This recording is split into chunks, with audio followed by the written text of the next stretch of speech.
जय हिंद दोस्तों। आप सभी का स्वागत है हमारे रैंकर्स टीम यूट्यूब चैनल पर। दोस्तों आज हम डिस्कस करेंगे हिंदी में वर्णमाला चैप्टर में।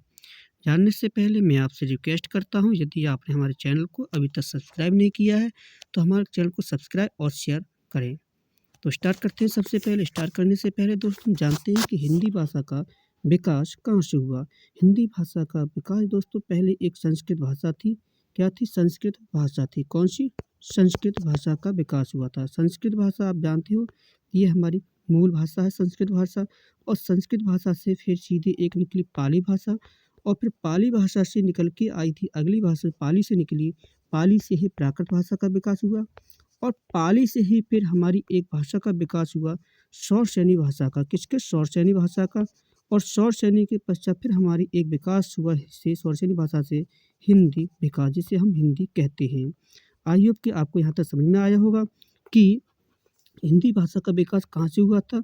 हिंदी भाषा का विकास संस्कृत से। संस्कृत से पहले पाली भाषा निकली, और पाली भाषा से फिर क्या निकली हमारी कि पाली भाषा से क्या निकली दोस्तों? पाली भाषा से हमारी प्राकृत भाषा। फिर प्राकृत भाषा से कौन सी भाषा निकली? शौरसेनी भाषा। और शौरसेनी से ही फिर हमारी कौन सी भाषा का विकास हुआ है? हिंदी का, जिसे हम कहते हैं हिंदी। हिंदी ही डायरेक्ट संस्कृत से नहीं निकली, बल्कि हिंदी एक शौरसेनी आभरण से निकली है। शौरसेनी कहाँ से निकली? शौरसेनी आप प्राकृत से निकली। प्राकृत कहाँ से निकली? पाली भाषा से निकली। और पाली भाषा से विकास कहाँ से हुआ था? संस्कृत भाषा से। आई होप कि आपको यहाँ तक समझ में आया होगा कि संस्कृत भाषा का विकास कैसे हुआ। अब हम डिस्कस करते हैं अगले पॉइंट कि भाषा के प्रकार कितने होते हैं। दोस्तों भाषा के 3 प्रकार होते हैं। ये लिखा हुआ है कि भाषा के कितने प्रकार हैं। भाषा के 3 प्रकार होते हैं। एक लिखा हुआ है मौखिक भाषा। देखो मौखिक भाषा क्या होती है? जब कोई बोलता है और हम सुनते हैं। आई होप कि जैसे ही मैं आपको सुना रहा हूँ और आप मेरी भाषा को सुन रहे हैं, तो हमारी भाषा और आप जो सुन रहे हैं, ये कौन सा वार्तालाप हो रहा है? ये वार्तालाप हो रहा है दोस्तों मौखिक भाषा। कौन सी बात हो रही है? ये मौखिक भाषा का विकास हो रहा है। आई होप कि आपको यहाँ तक समझ में आया होगा। जैसे टेलीविज़न, रेडियो, या हम जैसे किसी की वीडियो को सुनते हैं, तो वो हमारी सब मौखिक भाषा हो जाती है। दूसरी भाषा हमारी लिखी हुई है दोस्तों, लिखित भाषा।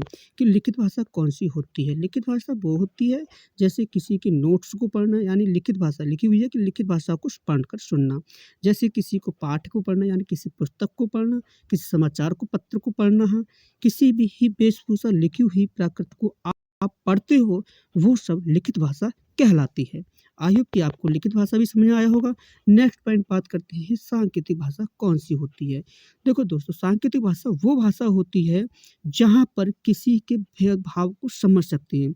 जैसे किसी की वस्तु के संकेत को समझ सकते हैं। जैसे आपने देखा होगा कि चौराहे पर, ये चौराहा होता है और यहाँ पर एक पुलिसकर्मी होता है, और इस पुलिसकर्मी जो होता है दोस्तों, ये पुलिसकर्मी अपने हाथ से ही एक साइड किसी को हो, एक साइड क्या करता है, रोड को जाम कर देता है, और एक साइड के रोड को निकालता, हाथ से इशारा करता है। उसी प्रकार से जैसे ही आप रोड पे चलते हो, पथ पे चलते हो, अपने वाहन से चलते हो, और वाहन से जब गमन करते हो, तब आपको किसी ही रोड का पता नहीं होता, और उस रोड का पता आप किससे निकालते हो? एक जहाँ पे लिखा होता है बोर्ड पे कि ये रोड इस नगर को गया है, तो उस रोड जो नगर को जो इशारा करता है, वो एक सांकेतिक भाषा कहलाती है। कहलाती है नहीं कहलाती, उसको हम कहते हैं सांकेतिक भाषा, जो हमें भाव दर्शाए। जो लिखी हुई भाषा में भावार्थ पता चले, वो एक सांकेतिक भाषा कहलाती है। जहाँ चिन्ह से दर्शाया जाता है, वो एक सांकेतिक भाषा कहलाती है। आई होप कि आपको यहाँ तक समझ में आया होगा। अब हम डिस्कस करते हैं नेक्स्ट पॉइंट। नेक्स्ट पॉइंट में लिखा हुआ है कि हिंदी भाषा हमारे संविधान में कौन से में है प्रयोग की गई है। हिंदी भाषा का जो प्रयोग किया गया है दोस्तों, वो संविधान के भाग 17 में उल्लेख किया गया है। भाग 17 में अनुच्छेद 343 से, कितने? अनुच्छेद 343 से, और भाग 17 में कौन से में?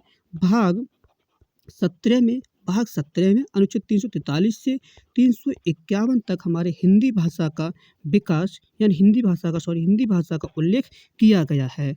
आई होप कि आपको यहाँ तक समझ में आया होगा कि हमारी ही हिंदी भाषा का उल्लेख संविधान के कौन से भाग में है? भाग 17 में है। और कौन से कितने से कितने अनुच्छेद तक? 343 से 351 तक उल्लेख है। और कौन सी भाषा का विकास है उसमें? हिंदी भाषा का विकास है। आई होप कि आपको यहाँ तक समझ में आया होगा। अब हम डिस्कस करते हैं कि हिंदी भाषा को विश्व हिंदी दिवस के रूप में कब मनाया जाता है और राष्ट्रीय हिंदी दिवस के रूप में कब मनाया जाता है। विश्व हिंदी दिवस क्या होता है? विश्व हिंदी दिवस, देखो दोस्तों, विश्व हिंदी दिवस और एक होता है हमारा हिंदी दिवस, एक होता है विश्व हिंदी दिवस और एक होता है हमारा राष्ट्रीय हिंदी दिवस। ये राष्ट्रीय हिंदी दिवस क्या होता है? विश्व हिंदी दिवस और एक होता है राष्ट्रीय हिंदी दिवस।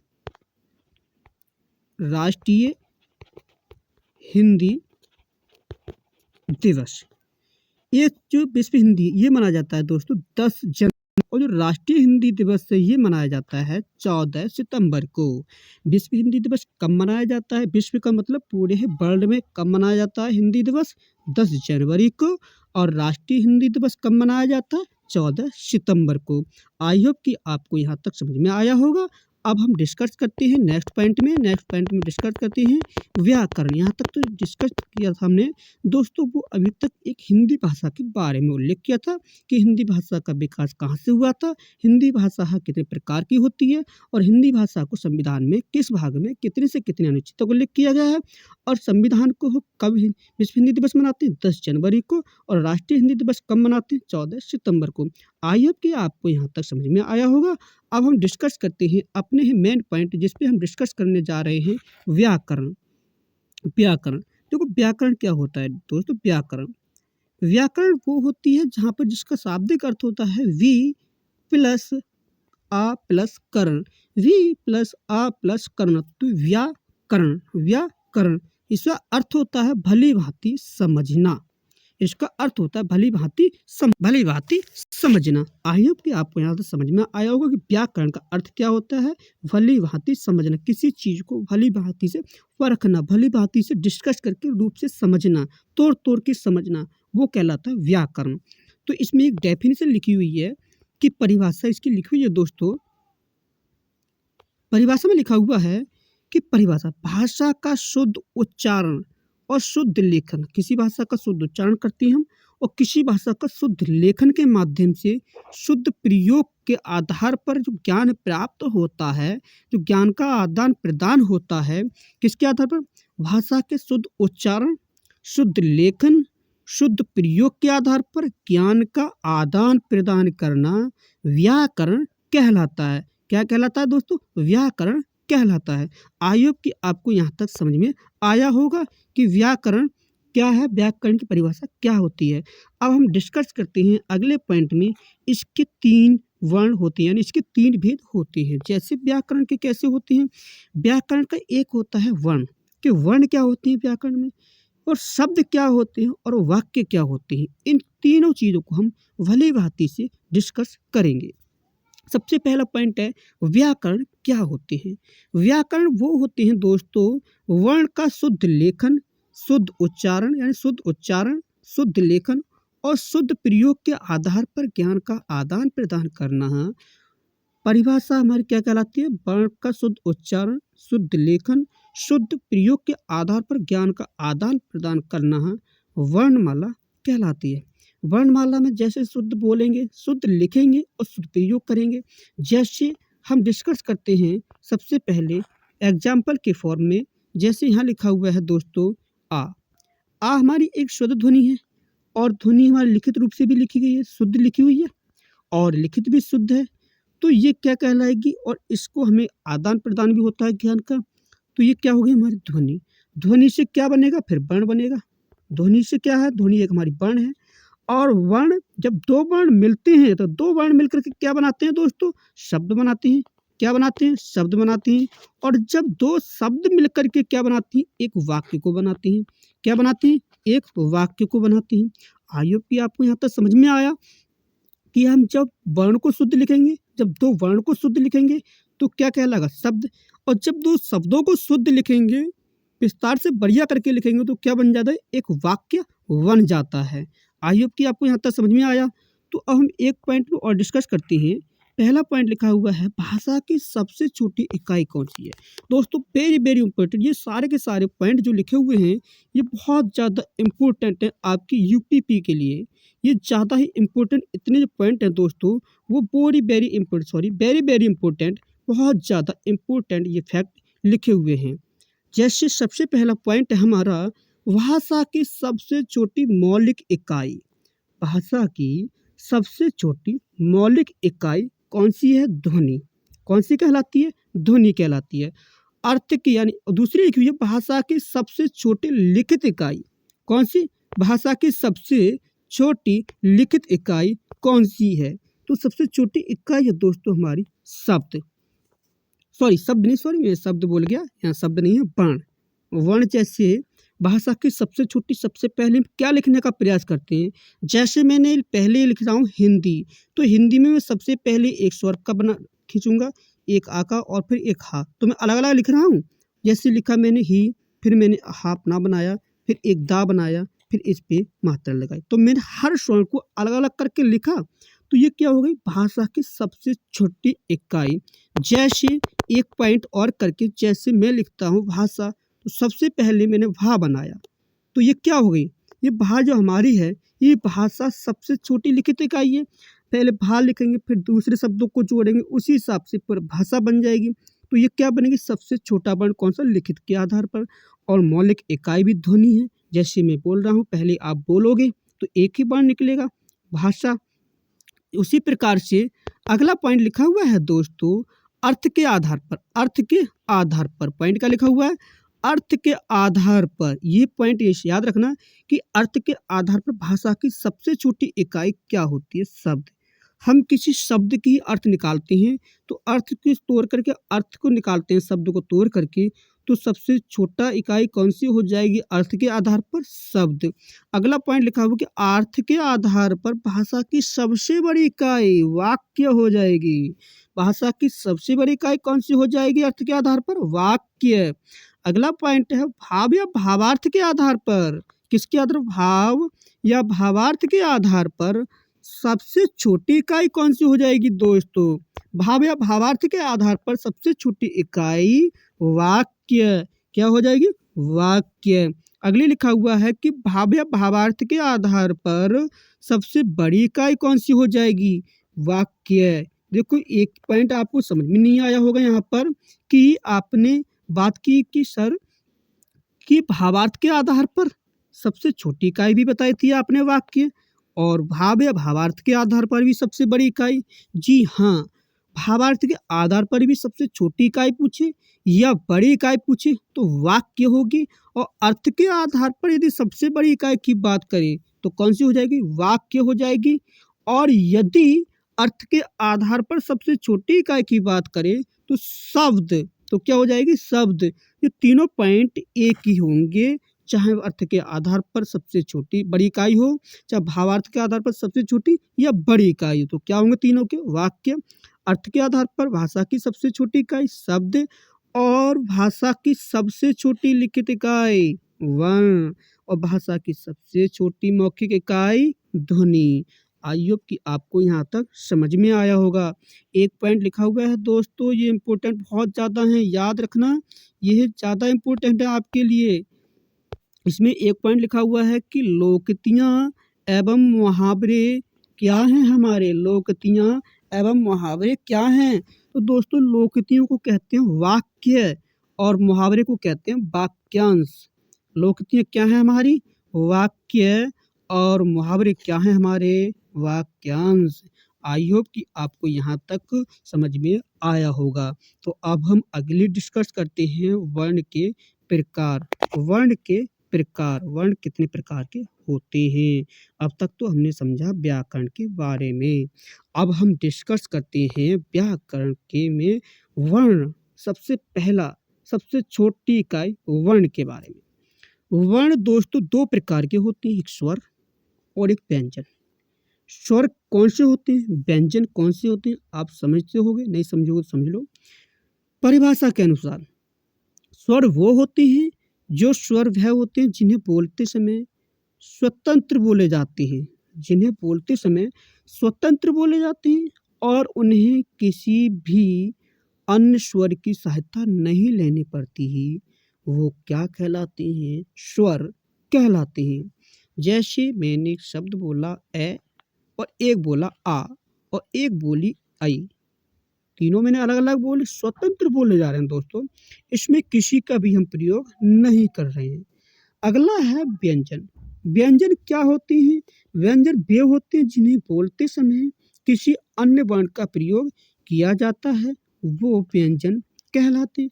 जैसे कै और एक कै, दो से मिलकर बना है। जैसे आपको यहाँ समझ में नहीं आया होगा कि स्वर क्या होते हैं। स्वर होते हैं जैसे अ, स्वर क्या होते हैं? जैसे ए मैंने लिखा, इसमें कोई स्वर नहीं है, लेकिन इसको तोड़ोगे नहीं, ये टूटने से दो भागों में नहीं टूटेगा, दो भागों में नहीं टूटेगा। लेकिन व्यंजन कोई भी सही, वो हमेशा दो भागों में टूट जाता है। जैसे कै, का हमने बोला, कै को हम दो भागों में तोड़ सकते हैं। एक इस हिसाब से कै, और इसका हो जाएगा ए। ये दोनों ही स्वर और व्यंजन मिलकर के ही क्या कहलाते हैं? एक व्यंजन बन जाता है। ये क्या हो गया? इसमें कोई स्वर नहीं है, लेकिन प्रत्येक व्यंजन के साथ स्वर लगा होता है। अर्थात हम कह सकते हैं कि व्यंजन वे होते हैं जिन्हें बोलने के लिए हमें स्वरों की आवश्यकता पड़ती है। वो क्या कहलाते हैं? व्यंजन कहलाते हैं। आई होप कि आपको यहाँ तक समझ में आया होगा। तो अब हम डिस्कस करते हैं अगले पॉइंट की बात। अगला पॉइंट में लिखा हुआ है दोस्तों, नोट पॉइंट में, कि यदि वर्ण वाद्य यंत्र से स्वतंत्र बोले जाते हैं तो स्वर कहलाते हैं, और यदि वर्ण वाद्य यंत्र से स्वतंत्र नहीं बोले जाते तो ये कहलाते हैं व्यंजन। सभी वर्णों को अक्षर कह सकते हैं। याद रखना दोस्तों कि सभी वर्णों को अक्षर कह सकते हैं, लेकिन सभी अक्षरों को हम व्यंजन नहीं कह सकते। ये बहुत बहुत इम्पोर्टेंट पॉइंट है दोस्तों। याद रखना कि हम सभी वर्णों को अक्षर कह सकते हैं, लेकिन सभी अक्षरों को वर्ण नहीं कह सकते। जैसे कैसे? जैसे राम, काम और श्याम, ये क्या हैं? ये सभी के सभी ही हमारे शब्द हैं, लेकिन ये व्यंजन से मिलकर बने हैं। आई होप कि आपको यहाँ तक समझ में आया होगा। तो हम डिस्कस करते हैं नेक्स्ट पॉइंट में। नेक्स्ट पॉइंट में दोस्तों, नेक्स्ट पॉइंट है हमारा स्वर, कि स्वर क्या होते हैं। तो स्वर को जानने से पहले यदि आपने हमारे चैनल को अभी तक सब्सक्राइब नहीं किया है और हमारे वीडियो को अभी तक शेयर नहीं किया है, तो अभी तक सब्सक्राइब और लाइक और शेयर दोनों करें, और अपने दोस्तों को भी शेयर कर दीजिए। तो सबसे पहला पॉइंट है स्वर क्या होते हैं। स्वर क्या होते हैं? स्वर वे होते हैं जो स्वतंत्र बोले जाते हैं और अन्य किसी की सहायता नहीं ली जाती। कहने का मतलब, जब अन्य किसी की सहायता ना होगी तो वो स्वतंत्र ही बोले जा रहे होंगे। लेकिन अगला पॉइंट बेस्ट इम्पोर्टेंट है, बहुत ज़्यादा इम्पोर्टेंट, कि स्वरों की संख्या कितनी होती है? 11। कितनी होती है दोस्तों? 11। स्वरों की संख्या कितनी होती है? 11। लेकिन मूल भाषा जिसे हम कहते हैं संस्कृत, लेकिन मूल भाषा जिसे हम कहते हैं संस्कृत में कितने स्वर होते हैं? संस्कृत में दोस्तों 13 स्वर होते हैं। और वो 13 स्वर कौन से होते हैं अभी हम डिस्कस करते हैं आपको। ये जो स्वर हैं दोस्तों 11, ये वाले, ये स्वर हैं 11। जैसे आ, ए, आ, ई, आई, ऊ, औ, री, आई, ऐ, ओ, औ। ये सब क्या हैं? ये सब हमारे हैं 11 स्वर, वो हैं जो हिंदी भाषा में प्रयुक्त किए गए हैं। लेकिन हम बात कर रहे हैं कि मूल भाषा के कौन से होते हैं। देखो, मूल भाषा की ये दो, जिन्हें हम कहते हैं विसर्ग स्वर और अनुस्वर, जिसे हम कहते हैं विसर्ग स्वर, ये वाले, ये तो हमारा दोस्तों कौन सा हो गया? ये हो गया हमारा अनुस्वर। और ये वाला जो लिखा हुआ है, ये हो गया हमारा विसर्ग स्वर। विसर्ग कैसे? इनके दो पीछे विसर्ग लगे हुए हैं। आई होप कि आपको यहाँ तक समझ में आया होगा कि हमारे मूल भाषा में कौन से स्वर हैं और हिंदी भाषा में कौन से स्वर हैं। लेकिन एक बेस्ट इम्पोर्टेंट, बहुत ज़्यादा इम्पोर्टेंट है, कि ही री में कभी पूछ लेता है कि ह्रस्व स्वर कौन सी होती है और दीर्घ स्वर कौन सी होती है। तो ह्रस्व स्वर वो होती है जिसको सिंपल लिखी जाती है, ये वाली, ये तो हो गई ह्रस्व स्वर। और दीर्घ स्वर ये होती है दोस्तों कि इस पर एक रे टंगा होता है, इस पर एक रे टंगा होता है, इस हिसाब से आधा दह टंगा होता है, इस हिसाब से लिखा जाता है। आई होप कि आपको यहाँ तक समझ में आया होगा। अब हम डिस्कस करते हैं आगे कुछ बेस्ट इम्पोर्टेंट, लिखते जा रहे हैं सब हम, आपको यहाँ तक समझ में आया होगा। तो सबसे पहला पॉइंट क्या होता है? सबसे पहला पॉइंट क्या है हमारा? सबसे पहला पॉइंट क्या है? सबसे पहला पॉइंट है अनुनासिक। जैसे एक और शब्द होता है दोस्तों, ये वाला, इसको याद रखना। कभी कभी पूछ लेता है, हालांकि एग्जाम में ऐसा ही है, कभी कभी पूछ लेता है कि विदेश से आया हुआ या जागृत स्वर या मेहमान स्वर किसे कहते हैं? इस स्वर को दोस्तों विदेशी स्वर या मेहमानी स्वर या जागृत स्वर के नाम से जाना जाता है। आई होप कि आपको यहाँ तक समझ में आया होगा। अब हम अगले पॉइंट की बात कर रहे हैं, स्वरों के प्रकार। स्वर कितने प्रकार के होते हैं? स्वर दोस्तों स्वर वैसे तो 3 प्रकार के लिखे हुए हैं, इसमें कई प्रकार के। सबसे पहले मात्रा या उच्चारण के आधार पर, मात्रा या उच्चारण में लगने वाले है समय के आधार पर 3 प्रकार के होते हैं। ह्रस्व स्वर, लघु स्वर या छोटा स्वर या एक मात्रिक स्वर भी कह सकते हैं। जैसे आ, उ, ई, री। आपको जो छोटे दिख रहे हैं, जिसमें कोई भी मात्रा नहीं लगी हुई है, वो कहलाते हैं हमारे ह्रस्व स्वर। छोटा होना, लघु स्वर होना। इनकी संख्या कितनी है दोस्तों? इनकी संख्या 4 होती है और इनमें एक मात्रा का प्रयोग किया जाता है। किसमें भी डबल मात्रा का प्रयोग नहीं किया जाता। याद रखना, अगर क्वेश्चन पूछे मात्रा या उच्चारण में लगने वाले समय के आधार पर कितनी मात्रा का प्रयोग किया जाता है? एक मात्रा का। कितने स्वर होते हैं? 4 होती हैं।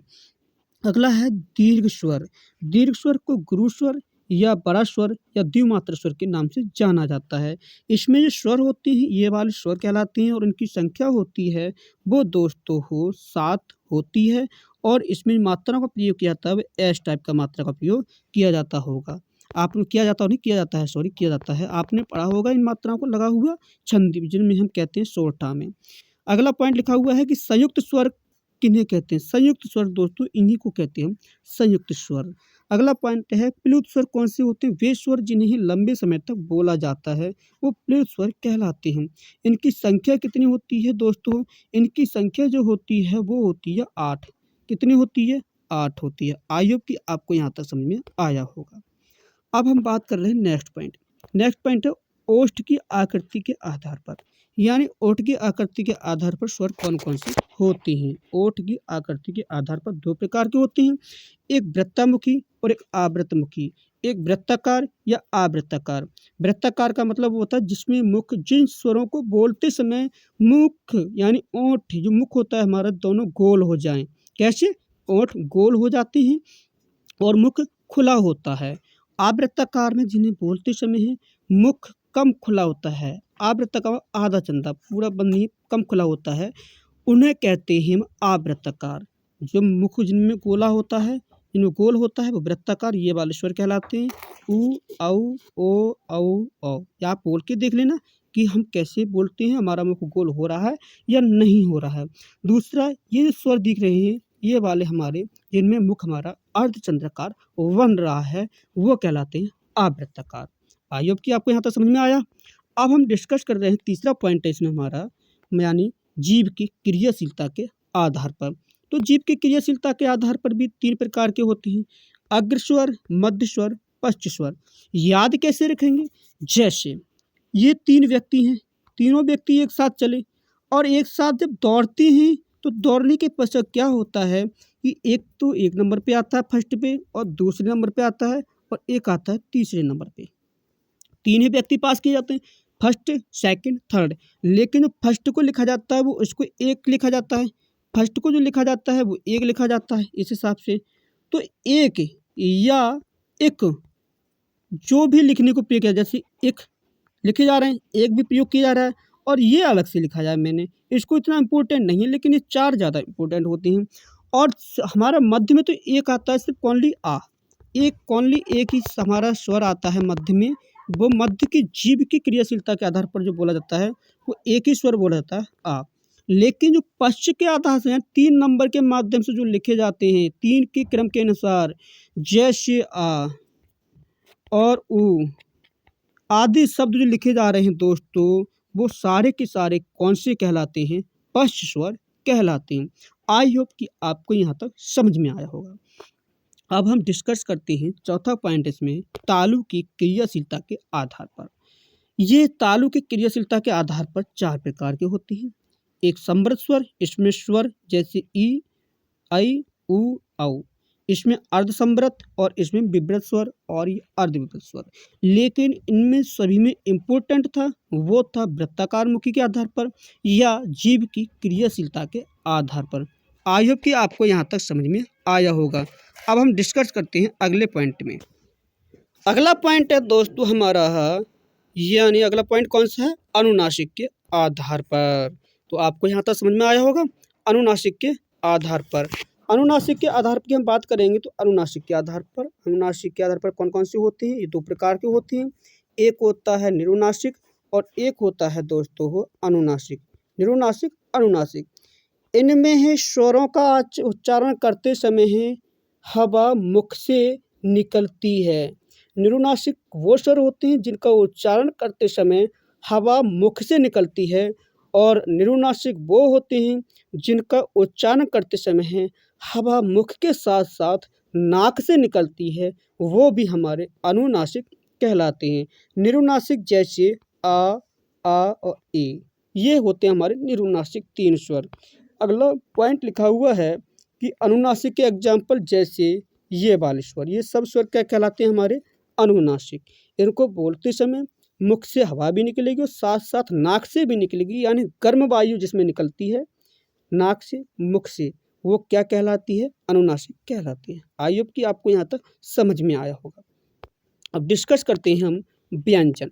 व्यंजन वे होते हैं जिन्हें बोलते समय अन्य वर्णों की सहायता ली जाती है, वो व्यंजन कहलाते हैं। ये तो हमने पहले भी पढ़ रखा है, लेकिन एक पॉइंट पढ़ना है कि इनका क्लासिफिकेशन क्या होता है। वर्ग वह होता है जिनमें 5 वर्ण होते हैं। याद रखना, यह आगे आपको काम आएंगे कि वर्ग क्या होते हैं जिनमें 5 वर्ण होते हैं। 5 वर्ण होते हैं, वर्ग कहलाते हैं। तो सबसे पहले हम पॉइंट कर रहे हैं कै वर्ग। कै वर्ग में क्या होता है? देखो, कै वर्ग में हमारे ये कै, ख, ग, घ, अढ़ा, ये आते हैं हमारे 5 वर्ण। लेकिन इन 5 वर्ण में आज हम इम्पोर्टेंट बात करने जा रहे हैं, इन नुक्ता का प्रयोग कहाँ कैसे किया जाता है। तो जानने से पहले फिर भी आपसे रिक्वेस्ट करता हूँ, यदि चैनल को सब्सक्राइब नहीं किया तो हमारे चैनल को सब्सक्राइब कर दीजिए। तो सबसे पहले पॉइंट, नुक्ता। यदि नुक्ता दोस्तों ऊपर लिखा जाता है, यदि नुक्ता किसी वर्ण के ऊपर लिखा जाता है तो वो सिर्फ एक ही के ऊपर लिखा जाता है, वो सॉरी एक नहीं कई के ऊपर। सिर्फ किसके ऊपर? सभी स्वर और अनुस्वरों के ऊपर लिखा जाता है। लेकिन इनको जानने से पहले एक बात और जान लेना कि खरी पाई और शिरो रेखा क्या होती है। जो रेखा मैंने खींची ये वाली, ये शिरो रेखा, और जो नीचे को मैं लाइन खींच रहा हूँ, ये हमारी कहलाती है खरी पाई। आइए कि आपको यहाँ तक इतना पॉइंट समझ में आया। लेकिन डिस्कस कर रहे हैं हम किसका? नुक्ता का। नुक्ता का ऊपर मैंने किसका प्रयोग बताया? सभी स्वरों का। सभी स्वरों में सिर्फ नुक्ता का प्रयोग ऊपर किया जाता है। अगला पॉइंट है कि पंचमा अक्षर का प्रयोग कहाँ किया जाता है? इस वाले नुक्ता का प्रयोग। इस वाले नुक्ता का प्रयोग सिर्फ एक ही वर्ण में किया जाता है, और वो है हमारा दोस्तों कै वर्ग का केवल अरह में। ये वाला हमारा अरह दिख रहा है। इस वर्ण में केवल जो पंचमा अक्षर जिसे हम कहते हैं, इसका प्रयोग किया जाता है। इस नुक्ता को हम कहते हैं पंचमा अक्षर, और इसको प्रयोग करते हैं कै वर्ग के 5वें अक्षर में। आई होप कि आपको 2 नुक्ता समझ में आ गए होंगे। अब हम डिस्कस करते हैं तीसरे नुक्ता के बारे में। तीसरा नुक्ता का प्रयोग कहाँ किया जाता है? तीसरा नुक्ता का प्रयोग दोस्तों किया जाता है अपने ही पाई रेखा के जस्ट नीचे, और इस नुक्ता का प्रयोग भी 2 जगह किया जाता है, टै वर्ग में, एक ढ और एक अढ़ में। ये जो हमारे टै वर्ग के 2 वर्ण कहलाते हैं, इनके अलावा इस नुक्ता का प्रयोग कहीं नहीं किया जाता है। और एक विशेष वेरी वेरी इम्पोर्टेंट, बहुत ज़्यादा इम्पोर्टेंट बात कि इस नुक्ता को कहते क्या हैं हम? इस नुक्ता को दोस्तों कहते हैं फेंका हुआ या तारण जात या उच्चिप्त व्यंजन कहते हैं। क्या कहते हैं? तारण जात या फेंका हुआ या फिर उच्चिप्त व्यंजन के नाम से जानते हैं। आई होप कि आपको चौथा भी पॉइंट समझ में आया है। अब बात कर रहे हैं कि एक नुक्ता का प्रयोग किया जाता है इस साइड, वर्ण की इस साइड प्रयोग किया जाता है। कैसे, कौन कौन से वर्ण होते हैं? जो हमारे होते हैं अरबी फारसी के 5 वर्ण, कै, ख, जै, पै, फै। इन 5 वर्णों का प्रयोग दोस्तों, इन 5 वर्णों के साथ जो होते हैं वो अरबी फारसी के होते हैं, और इन 5 वर्णों में जो नुक्ता का प्रयोग किया था वो हमेशा खड़ी पाई के ही जस्ट सामने प्रयोग किया जाता है। आई होप कि आपको यहाँ तक समझ में आया होगा। तो अब हम डिस्कस करेंगे अगली क्लास कल। तो आई होप कि मैं आपको यहाँ तक समझ में आया होगा। तो अब मैं यही क्लास स्टॉप करता हूँ। जय हिंद साथी।